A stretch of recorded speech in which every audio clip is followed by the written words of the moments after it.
Can I ask, I suppose, each of you about your key learnings or and potentially opportunities for where things can change in the future because of what's occurred with the pandemic. Perhaps I'll start with Professor Jones.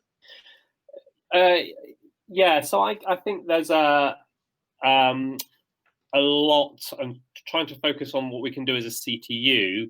I think we do need to learn as much as we can from the sheer rapidity with which we have achieved, frankly, tremendous research, high quality, top level research findings in COVID, and how we can reflect that back onto making better progress in cancer. The recovery trial, I think it took them 10 days to get the protocol approved from starting writing it, and then something like 8 weeks to get 10,000 patients randomized. And now, that's with an awful lot of goodwill from an awful lot of people who don't normally work in infectious diseases.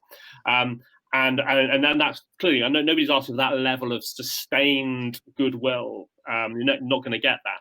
But, Cancer Research UK overall, not our unit, but the average time from grant award letter to first patient in is 2 years.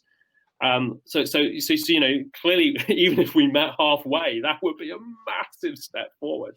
And so we kind of really need to look at that and learn from that.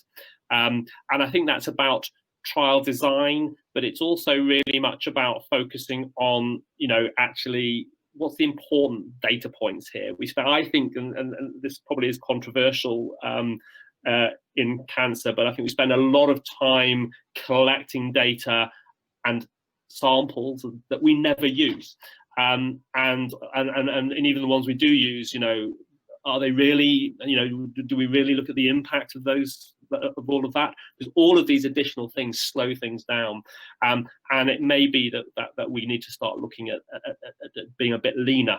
We're going to face big other challenges in economic challenges. Cancer Research UK is the main funder of non-commercial trials in the UK, and they are almost entirely dependent on charitable giving, and their takings are down massively. That's in the public domain. So all other areas are going to be affected too. So we're going to have to be more efficient, or at least it will serve us well to be more efficient.